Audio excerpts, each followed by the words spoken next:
오늘 우리 함께 묵상할 하나님 말씀은 창세기 21장 22절에서 34절까지 말씀입니다.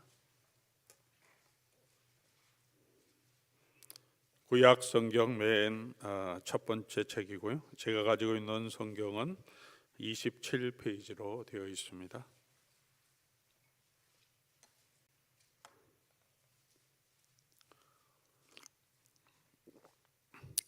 창세기 21장 22절에서 34절까지 말씀 교독해서 하나님 말씀 같이 읽겠습니다. 그때 아비멜렉과 그 군대 장관 비골이 아브라함에게 말하여 이르되 내가 무슨 일을 하든지 하나님이 너와 함께 계시는도다.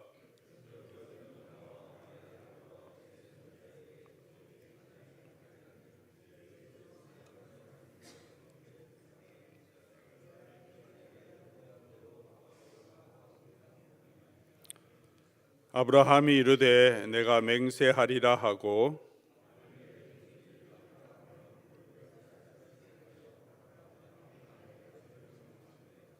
아비멜렉이 이르되 누가 그리하였는지 내가 알지 못하노라. 너도 내게 알리지 아니하였고 나도 듣지 못하였더니 오늘에야 들었노라.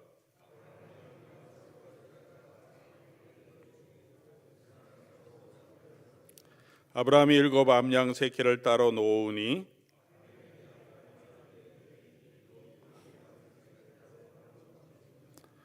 아브라함이 이르되 너는 내 손에서 이 암양 새끼 일곱을 받아 내가 이 우물 판 증거를 삼으라 하고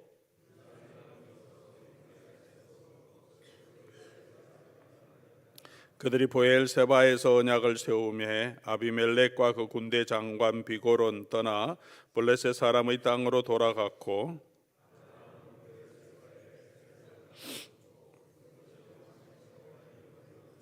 같이 읽겠습니다. 그가 블레셋 사람의 땅에서 여러 날을 지냈더라. 아멘. 제가 계속해서 우리 창세기 말씀을 가지고 하나님 말씀을 매일 묵상해 나가고 있습니다. 오늘 우리에게 주시는 본문의 말씀입니다. 제가 선택한 것은 아니고 우리 정해진 대로 나오는데 또 이 말씀을 오늘 저와 여러분에게 또 우리 교회에 주시는 말씀인 것 같습니다. 믿음의 삶을 살아가는 것이 참 쉽지 않습니다. 자신을 내려놓고 자기 십자가를 지고 주님을 따르라 그렇게 말씀하시긴 하셨는데 아는 것 같은데 정말 우리가 현실의 삶에서 자기를 내려놓는다는 것, 자기 부인을 어떻게 어디까지 해야 하는 게 정말 자기 부인인지 이것까지 내려놓는 거 하나님이 기뻐하시는 건지 힘든데 아니면 그냥 내가 조금 더 편한 길로 가는 게 맞는 건지라는 고민도 있습니다. 또 저와 여러분이 정말 자신을 부인하며 십자가의 길을 걸어가고 있는가, 제가 목회를 하면서도 계속 고민이 되는 또 고민하고 있는 내용입니다. 힘들고 어려운 일이 있을 때 또 그것을 믿음으로 계속해서 감당하며 소망을 가지고 흔들리지 않는 것도 참 쉽지 않습니다. 참 연약한 사람이라 어렵고 힘든 일이 한두 번은 괜찮지만 오래 우리에게 있으면 우리의 믿음이 무슨 소용이 있는가 하는 생각이 우리 속에서부터 나올 때도 있습니다. 믿음으로 흔들리지 않게 살아간다는 삶이 참 쉽지 않습니다. 예수를 믿고 신앙생활하면 즐겁고 기쁘고 복되고 기운도 더 나고 이렇게 해야 하는데 현실에서는 그렇지 않은 상황을 마주할 때가 많습니다. 예수님의 제자들은 그들이 익숙했던 너무나 잘 알고 있던 갈릴리 호수에서도 풍랑의 배가 흔들리자 두려움에 빠져서 예수님을 유령이라고 소리치며 그렇게 흔들리기도 했습니다. 베드로는 부활하신 주님을 만나고 난 이후에도 나는 물고기 잡으러 가겠다라고 하며 갈릴리로 바다로 다시 돌아가기도 합니다. 예수님이 주신 사명을 잊어버린 것도 아닌데 아마도 자신의 실수에 대한 자책이 너무 강했고 사람들 앞에 서는 것이 너무 부끄러웠을 것이고 유대인의 강한 핍박이 그에게 닥칠 것, 또 그것도 두려웠을 것이고, 자기가 어떻게 어디로 지금 가야 할지 예수님이 없는 상황에서 어떤 방향성도 찾지 못했을 것입니다. 자기에게 주어진 이 짐의 무게가 너무 무거워서 이건 내가 할 일은 아니다. 하나님이 하나님의 일을 알아서 하시겠지. 나는 갈릴리 바다로 다시 그냥 고기 잡으러 가야 되겠다. 그런 마음을 가지고 떠나기도 합니다. 성경은 이런 사람들에게 계속해서 하나님이 어떤 분이신지를 우리에게 보여줍니다. 복음서를 통해서도 예수님은 제자들에게 예수님이 누구신지를 보여주고 있고, 오늘 창세기의 내러티브를 통해서도 하나님은 어떤 분이신지 하나님의 백성들, 이 성경을 읽는 하나님의 백성들에게 계속해서 계시하여 보여주십니다. 왜냐하면 오늘 우리가 이 땅을 살아가고 있는 현실은 아브라함도 예수님의 제자들도 오늘 우리도 마찬가지로 여러 가지 도전과 우리의 믿음을 흔드는 그런 이 땅의 현실들이 있기 때문에 우리가 다시 말씀을 보면서 하나님이 누구신지, 또 우리에게 주신 그 약속이 무엇인지 기억하며 믿음으로 걸어가야 하기 때문입니다. 오늘 본문 말씀에도 오늘 우리에게 아브라함도 마찬가지죠. 우리가 쭉 아브라함을 지금 묵상해 나오고 있는데, 아브라함도 하나님께서 주신 사명을 가지고 소명을 가지고 자기의 본토, 친척, 아버지의 집을 다 떠나서 하나님께서 보여주실 땅으로 그 믿음의 여정을 시작했습니다.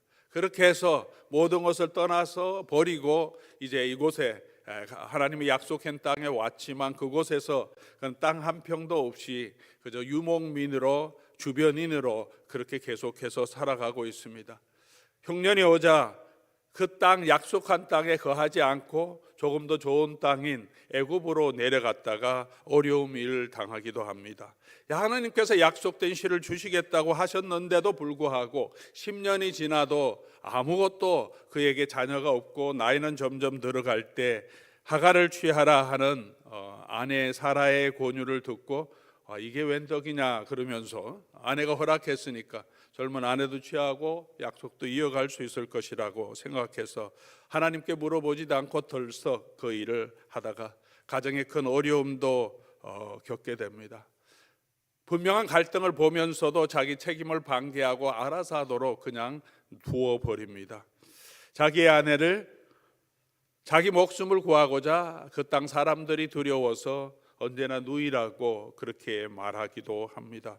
그런 아브라함에게 오늘 다시 하나님께서 말씀해 주고 있습니다. 하나님은 그의 언약 백성과 함께 하신다는 사실을 오늘 이 세상 나라 아브라함의 주변의 사람들을 통해서 보여주십니다. 22절이 오늘 말씀의 주제이겠죠. 오늘 본문뿐만 아니라 이때까지 이어온 아브라함의 삶의 하나의 요약, 또 주제로 우리에게 주시는 말씀이죠. 22절 우리 같이 한번 읽어보겠습니다. 그때 아비멜렉과 그 군대 장관 비골이 아브라함에게 말하여 이르되 내가 무슨 일을 하든지 하나님이 너와 함께 계시도다. 이 말씀은 자주 등장하는 말씀이죠. 내가 무슨 일을 하든지 내가 하나님이 너와 함께 계시도다. 하나님이 아브라함에게 하신 약속입니다. 네가 가는 것 내가 너의 편이 되어주겠고 너와 함께 하겠다 약속해 주셨습니다. 앞으로도 계속해서 하나님께서 하나님의 백성에게 계속 약속해 주십니다. 이삭과 함께 하셨고 야곱에게는 더 많이 나타나셔서 이 야곱의 인생이 파란만장한 나그네의 삶을 살고 있었기 때문에 야곱에게 나타나셔서 베델에서 내가 어디로 가든지 함께하며 반드시 이 약속의 땅으로 돌아오게 하겠다. 그 하나님의 약속을 신실하게 이끌어 가시면서 함께 하시는 하나님께서 분명코 그의 백성을 구원하시기 위해 이 땅에 당신의 아들을 보내주시고 세상 끝까지 우리와 함께 하시겠다고 약속해 주셨습니다. 근데 오늘 본문은 하나님의 약속이 아니라 하나님을 믿지 않는 블레셋의 왕 아비멜렉이 보고 이야기하는 거죠. 내가 보니까 하나님이, 네가 섬기는 하나님이 네가 어디로 가든지 무엇을 하든지 너와 함께 하는 것을 내가 보았다라고 하면서 아브라함에게 와서 아브라함을 두려워하며 야 우리가 상호 호의 조약을 맺자, 언약을 맺자, 서로 침범하지 말자, 서로 공격하지 말자. 우리뿐만 아니라 다음 세대까지 미치는 언약을 세우자라고 자기가 직접 와서 이렇게 했다는 사실을 우리에게 기록해 주고 있습니다. 오늘 본문까지 보면 특별히 오늘 본문 22절에서 이 말씀을 묵상하면서 저에게 가장 은혜가 되는 말씀은 하나님 함께 계시도다도 은혜가 되긴 하는데 그 앞에 무슨 일을 하든지 이 말씀이 더 제 마음에 많이 다가왔습니다. 무슨 일을 하든지. 돌아보니까 이때까지 묵상하면서 아브라함이 무슨 일을 했는지를 보니까 믿음으로 그 믿음의 여정을 떠나기도 했지만 이미 말씀드린 대로 믿음이 없어 흔들리고 바로 아비멜렉에게도 엄청나게 창피당한 일도 있습니다. 하나님이 함께하는 사람인데 사람 앞에 참 부끄러운 일을 했죠. 아내는 자기 누이라고 해갖고. 그런데 아비멜렉 측면에서 보니까 그런 일을 했는데 이 인간이 자기가 보기에 자기보다 특별히 더 선한 것도 없는데 하나님이 밤에 나타나셔서 아브라함 건드리면 사례 건드리면 너 죽는다고 하시면 너는 죽을 거다. 그리고 그 아브라함에게 가서 너가 기도 받아야 된다. 아브라함은 내 선지자다. 너가 그 사람한테 가서 기도하며 기도 받으면 너가 산다. 그렇게 아브라함을 높여 주십니다. 아브라함이 씨가 하나도 없었는데 100세가 된 이후에 아들을 주시는 거 보니까 이게 무슨 일인가. 아브라함의 삶을 통해서 역사하시는 함께 하시는 하나님을 이 아비멜렉이 보게 되고 그리고 이제 이 아비멜렉이 아브라함을 두려워하게 됩니다. 아비멜렉이 또 군대 장관 비골이 두려워한 것은 아브라함이 가지고 있었던 재물 때문에 아니죠. 아브라함이 가지고 있는 능력과 지도력 때문에 아닙니다. 아브라함이 군대 자기 집에서 기르는 그 사병들이 너무나 뛰어난 전투력을 가지고 있었기 때문도 아닙니다. 아브라함은 그냥 물론 가축도 많이 있었지만 유목민으로 큰 거부이긴 하지만 여전히 시족장 정도밖에 되지 않습니다. 근데 이 당시에 블레셋의 아비멜렉은 군대 장관이 있는 것처럼 이미 국가 체계를 갖추고 요새를 갖추고 자기가 기르는 군대 또 장관들이 있는 군대 조직이 있는 큰 나라였습니다. 그 나라의 왕이 이 아브라함을 보았을 때 뭐가 두려웠겠습니까? 오늘 본문은 분명하게 말씀하고 있는 것은 아브라함이 함께하고 그가 섬기는 하나님이 분명하게 아브라함과 무엇을 하든지 함께하는구나. 그것을 보고 이 세상 나라의 왕이 아브라함을 두려워하고 도리어 아브라함과 친목을 맺자라고 말합니다. 이게 하나님의 백성의 능력이죠. 우리 실력과 또 힘과 재력이 아니고 하나님이 우리와 함께 하신다는 사실을 우리가 믿고 또 하나님이 우리와 함께 하심을 이 주변의 사람들이 볼 때 그 백성을 두려워하는 것입니다. 사랑하는 교우 여러분, 그렇다면 반대로 우리에게 참 복이 무엇이겠습니까? 우리가 추구해야 되는 정말 복은 무엇이겠습니까? 건강도 필요하고 우리 이 사회에서도 더 좋은 직장도 필요하고 결혼도 해야 되겠고 재물도 필요하고 우리가 추구하는 많은 것들이 있지만 정말 우리에게 필요한 것은 여호와를 가까이 하는 것, 여호와와 함께 하는 것이 참 복임을 우리가 알아야 하고 성경은 그것을 계속해서 창세기부터 계시록까지 저와 여러분에게 보여주고 있습니다. 오늘 창세기를 묵상하면서도 가나안 약속의 땅에 왔는데 아브라함과 그의 조카 롯이 같이 왔는데 두 사람의 모습을 비교해 줍니다. 그곳에 거하기가 조금 불편해서 협소해서 자 우리가 다른 땅으로 흩어지자 할 때 롯은 어떻게 합니까? 자기 눈을 들어 요단 들을 바라보니까 하나님의 동산 같아요. 너무 좋고 그곳에 있는 성도 이미 있고 그곳에 내려가면 편안하게 잘 먹고 잘 살고 성공하며 행복하게 문화시설도 즐기며 살아갈 수 있을 것 같아서 그렇게 그곳으로 갑니다. 아브라함은 어떻게 합니까? 하나님이 보라고 하는 것을 보며 눈을 들어 보라. 유다 산지에 있었지만 눈을 들어 보라. 그 땅은 내가 너의 자손에게 줄 거다. 하나님이 보여주신 땅에 거했습니다. 성경 우리에게 보여줍니다. 누가 누구를 돕고 누가 더 잘 됐냐. 롯의 모습은 자기는 그곳에 가면 너무 잘 살 것 같고 너무 하나님의 동산 같은데 가보니까 그곳이 어떻습니까?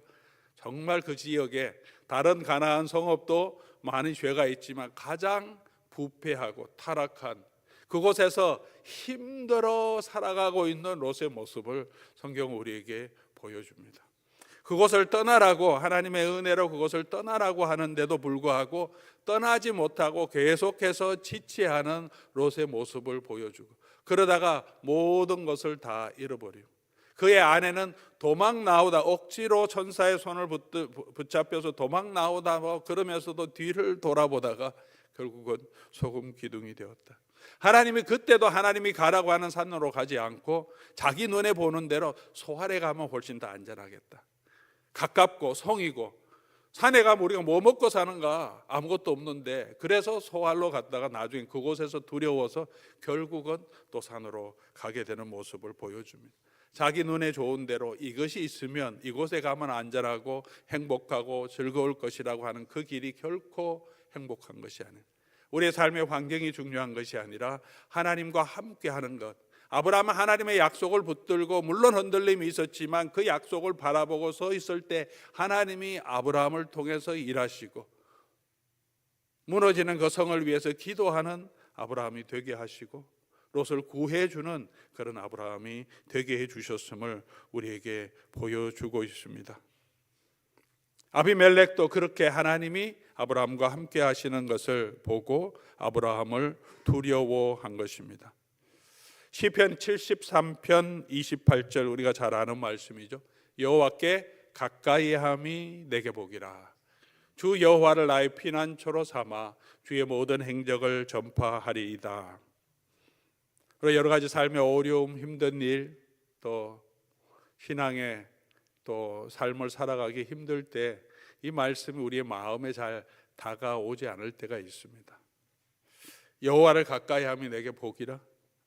현실적으로 삶이 너무 힘들고 지금 어떻게 해야 될지 막 버겁고 또 눈물도 나는 막막한 현실에서 여호와를 가까이 하는 게 무슨 복이냐라는 생각이 들지, 여호와 가까이 하는 것이 내게 복입니다라고 하는 이런 고백을 우리가 참 드리기 쉽지 않습니다.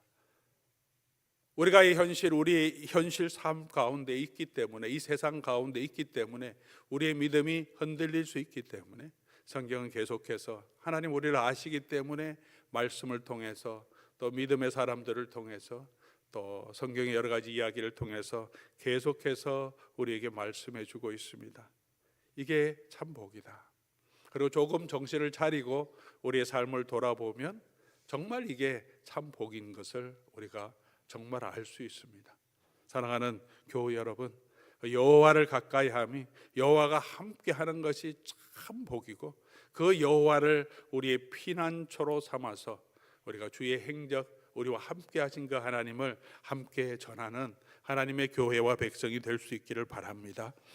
하박국 3장 19절에도 우리가 잘 아는 말씀이죠. 내게 우리의 송아지도 없고 양떼도 없고 포도나무의 열매, 감람나무의 열매가 없어도 나는 여호와로 인하여 즐거워하며 그 구원의 하나님으로 인하여 기뻐하겠다. 그리고 주 여호와는 나의 힘이시라 고백하면, 주 여호와는 나의 힘, 아무것도 없지만 하박국이 이렇게 주 여호와는 나의 힘이라고 고백할 수 있었던 것은 현실은 너무나 막막하고 하나님의 심판이 이미 이 유다 땅에 선포되고 있지만, 그런데 하나님이 주시는 약속을 붙듭니다. 그 하나님이 약속하신 메시아, 하나님이 선택한 그 구원이 올 것이기 때문에 주께서 그의 백성을 구원하실 그 날을, 그 메시아가 올 때를 바라보고 노래하는 것이 이 하박국 3장의 내용입니다. 주 여호와는 나의 힘이라. 지금 내게 없지만 주는 반드시 오시고 우리를 구원해 주실 거다. 우리 세대는 아니라도 다음 세대, 그 다음 세대, 하나님이 약속하신 바로 그때가 되면 반드시 오셔서 우리를 구원해 주시는 하나님이심을 고백하기 때문에 여호와를 힘입어 그가 하나님을 찬송하고 기뻐할 수 있었다고 말합니다. 우리가 잘 알대로 앞으로 나오겠지만 요셉의 삶도 마찬가지죠. 이 본문 말씀이 있고 이삭도 그랬고 야곱도 그랬고, 그리고 요셉의 삶이 형통해 보인 것은 아닙니다. 그런데 우리 요셉이 애굽에 내려갔을 때 여호와께서 요셉과 함께 하심으로, 우리 작년에도 많이 살펴보았지만 요셉이 형통하게 된 겁니다. 요셉이 신실하게 살았기 때문에 함께 해 주신 게 아니고 먼저 나오는 내용이 여호와께서 함께 하심으로, 그래서 그 다음에 모든 일이 일어나는 거죠. 그리고 보디발도 그러고 간수장도 그러고 나중에 바로도 그러지만 그들이 뭘 봤냐 하면 여호와께서 요셉과 함께 하시는 것을 먼저 보았습니다. 그래서 요셉을 인정합니다. 그렇게 하나님은 오늘 아브라함과도 무슨 일을 하든지 내가 너와 함께 하겠다고 하시고 그것을 보여주신 것처럼 저와 여러분과 주의 교회와도 함께 하실 줄 믿습니다. 히브리서 11장 39절 40절 말씀 보면 이 사람들은 다 믿음으로 말미암아 증거를 받았으나 약속된 것을 받지 못하였으니, 히브리서 말하는 것은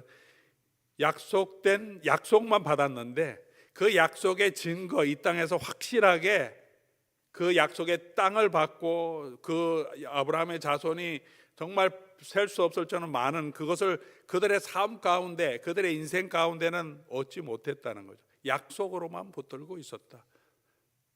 그럼에도 불구하고 이 사람들은 다 믿음으로 걸어갔다. 그래서 이런 사람들은 세상이 감당하지 못한 사람들이다. 그렇게 믿음의 사람들에 대해서 말씀해 주고 있습니다. 이 세상에서도 우리 돈과 권력을 가지고 있는 사람들, 힘을 가지고 있는 사람들이 또 세상에 영향력을 미치기는 하지만 그것이 진정한 영향력이 되지 않은 것을 보게 됩니다. 돈 많다고 또 더 좋은 권력을 가지고 있다고 사람들이 존중하고 그 사람들을 리스펙트하는 것은 아닙니다. 크게 돈이 없어도, 크게 지위가 높지 않아도 어느 곳에 있든지 하나님과 사람 앞에서 자기의 분명한 철학과 소신을 가지고, 그리고 자기 철학대로, 자기 인생의 소신대로 그렇게 돈의 유혹에 빠지지 않고 권력의 유혹에 빠지지 않고 한 걸음 한 걸음 걸어가는 사람이 그 사람의 영향력이 있습니다. 주변 사람들이 이 사람은 좀 다르다 하는 것들을 보게 되고 그 사람이 하는 말에 대해서 귀도 기울이고, 그런 사람들이 빛나죠. 뭐 돈 많다고, 뭐 권력이 높다고, 물론 그 사람들이 행하는 파워는 있지만 우리가 그 사람들을 리스펙트하고 내 삶에 영향력을 주지 못합니다. 세상도 그렇습니다. 저와 여러분은 무엇을 추구해야 합니까? 우리는 이 세상 권력 위에 계신 창조주 하나님을, 우리를 구원하신 그 하나님을 바라보고 살아가는 사람들입니다. 우리가 세상에 보여주어야 할 것은 하나님이 우리와 함께 하신다는 그 사실, 우리는 하나님의 백성이라는 사실, 하나님 우리에게 주신 이 복음의 소망을 가지고 믿음을 가지고 살아간다는 것, 아무것도 없더라도 우리는 하나님이 주시는 그 승리를 바라보고 오늘도 믿음으로 한 걸음 한 걸음 걸어가는 모습을 통해서 그런 사람들이, 그 믿음에 흔들리지 않고 그 삶의 증거를 가지고 있는 사람들이 세상이 감당하지 못하는 믿음의 사람들, 그렇게 히브리서는 우리에게 말씀해 주고 있습니다. 사랑하는 교우 여러분, 여러 가지 우리의 삶에 도전하고 우리의 믿음을 흔들려고 하는 많은 일들이 있지만 우리가 흔들리지 말고 하나님께서 무슨 일을 하든지 우리와 함께 하심을 우리가 기억하며 또 그 하나님을 붙들고 그 하나님이 주신 약속을 붙들고 오늘도 믿음으로 걸어가면 좋겠습니다. 그 약속의 증거로 오늘 브엘세바라고 하는 한 우물을 얻게 해 주셨습니다. 그 약속의 땅에 하나님이 이 땅을 주시겠다고 했는데 그 땅 한 평도 없습니다. 근데 이 우물, 나중에는 장지를 얻게 되는데 이 우물을 얻었습니다. 이 우물의 소유권을 7 암양 새끼를 따라 놓고 그 땅의 주인이었던, 그 당시 주인이었던 아비멜렉과 계약을 맺으면서 이 우물은 아브라함의 우물이다라고 그런 언약의 아주 작은 증거를 그가 얻게 되었다. 그리고 그 땅에서, 그곳에서 아브라함이 하나님의 이름을 부르고 예배하는 모습을 보여줍니다. 이 작은 증거이지만 이 부엘세바 우물은 이 약속의 땅의 정 가운데 있는 세겜 땅에 있는 우물이 아니고, 여러분 아시는 분 아시겠지만 이 팔레스틴의 부엘세바는 이 팔레스틴 땅의 맨 남쪽, 광야로 들어가기 맨 남쪽에 있는 오아시스의 그 우물입니다. 광야를 여행할 때 이곳을 통과해서 여기서 물을 채워서 이제 애굽으로 내려가는 길에 마지막 이 언저리에 있는 그런 작은 오아시스 마을인데, 그곳에 있는 샘을 주십니다. 언저리에 있지만 하나님의 약속을 붙들고 아브라함은 그곳에서 하나님 여호와의 이름을 불렀다, 예배했다. 저와 여러분에게도 우리에게 주신 이 소망, 우리에게 주신 하나님의 약속의 축복의 증표가 있습니다. 하나님이 우리와 함께 하신다는 분명한 사인이 있죠. 우리는 그냥 작은 부엘세바 같은 이런 샘이 아니고, 저와 여러분에게는 예수 그리스도의 성령을 부어주셔서 우리 속에서 넘쳐나게 하시고, 예수 그리스도의 몸을 우리를 위해 주오셔서 우리로 하여금 영원한 양식이 되게 하셨어요. 우리에게 성령을 부어주셔서 성령께서 우리 가운데 거하시고 교회 가운데 거하시면서 우리의 죽을 몸도, 예수 그리스도를 살리신 그 영이 우리 가운데 있기 때문에 우리의 죽을 몸도, 죽은 몸도 다시 살려서 하나님께서 부활하게 하시고 하나님의 영원한 그 하나님의 나라로 들어가게 해 주실 것입니다. 이 땅의 성도의 삶은 힘들고 어렵지만 우리의 인생은 그것이 끝이 아니고, 우리는 영원한 삶을 하나님께서 주신 약속을 가지고 살아가는 사람들입니다. 우리가 어떤 삶을 이 땅에 살아가더라도 우리의 끝은 분명코 해피 엔딩이 될 것입니다. 하나님께서 반드시 우리에게 복을 주시고 이 땅에서 모든 눈물을, 고통을 닦아주시고 위로해 주시고 하나님께서 우리 위에 장막을 펴주시는 그날이 있을 것입니다. 하나님 안에 있는 사람은 결코 흔들리지 않을 것이라고, 하나님께서 책임져 주시고 하나님께서 그를 붙들어 주시고, 반드시 아직 끝난 것이 아니죠. 우리의 인생은 끝난 것이 아니고요, 영원한 하나님의 나라에서 하나님이 주시는 그 위로로 저와 여러분을 채워 주실 줄 믿습니다. 무슨 일을 하든지 때로는 우리가 연약하여 흔들릴지라도 하나님이 저와 여러분과 함께하고 계시고, 저와 여러분은 예수 그리스도의 그 성령의 은혜 아래 있음을 기억하면서 오늘도 그 예수 그리스도를 바라보며 또 우리가 너무 두려워하지 말고 믿음으로 한 걸음 한 걸음 어떤 삶의 현실에 있든지 걸어가는 저와 여러분